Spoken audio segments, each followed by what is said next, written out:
Hey guys, welcome to video 1 of the high yield series. So in this video we're going to talk about MI and the microscopic as well as the complications from 0 days to 2 months. And so the reason why I broke it down between 0 into 4 hours and 4 to 24 hours is because although not that much changes microscopically, the complications are really important and highly tested. So from 0 to 4 hours, there generally aren't many changes. So generally it's just no changes. And then from 4 to 24 hours, you would see coagulative necrosis. You would see early infiltration of neutrophils. So we should put early PMNs. And wavy fibers. Wavy fibers. So these are all high yield kind of buzzwords. So if you see wavy fibers, PMN infiltration, that is all you would see within the first day. But in terms of complications,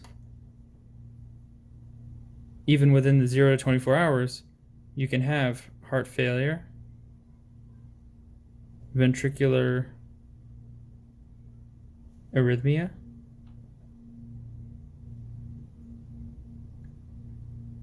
and cardiogenic shock.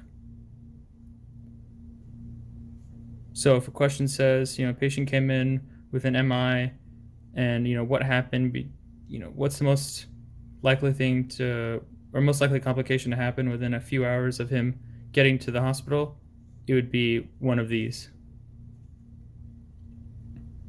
And so now for 1 to 3 days, microscopically, you would just get more necrosis.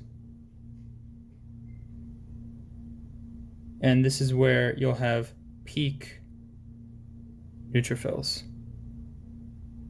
So if the question asks between which days would you find the most neutrophils, you would say between 1 and 3 days. And the most common complication would be post-infarction,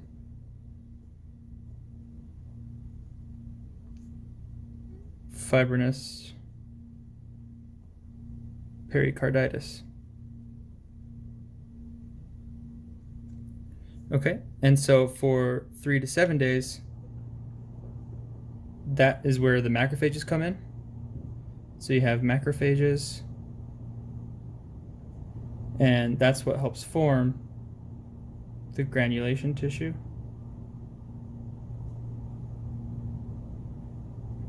Okay, and between 3 and 7 days, maybe even a little past 7 days, the most common complication would be a free wall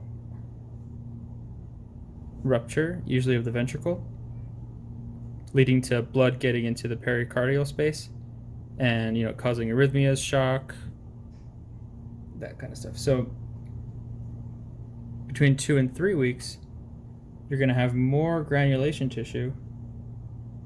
So more granulation and angiogenesis, right? So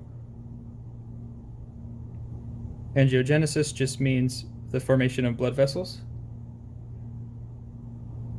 And with granulation tissue, it's just healing tissue. And as the tissue heals, it needs oxygen and blood. And so that's why blood vessels start to form. And then so from 2 to 3 weeks,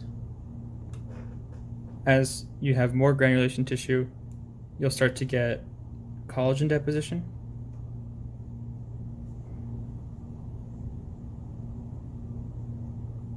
And scar formation.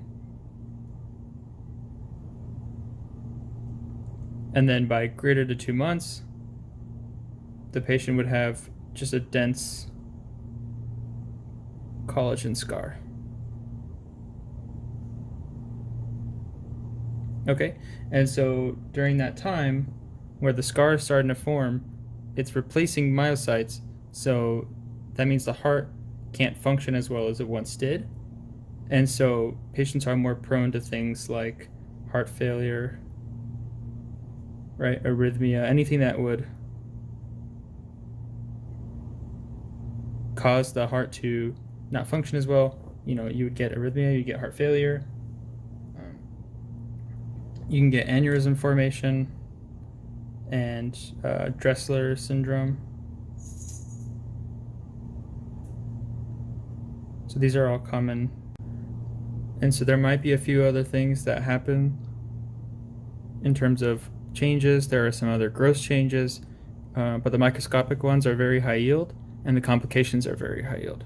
So make sure the most common thing to happen within 24 hours is arrhythmia, heart failure, and then within 3 days, pericarditis, 3 to 7 days, so like a week or two, free wall rupture, and then once the scar forms, then you'll have heart failure problems, ventricular problems, systolic issues, and make sure you know all these because it's very high yield.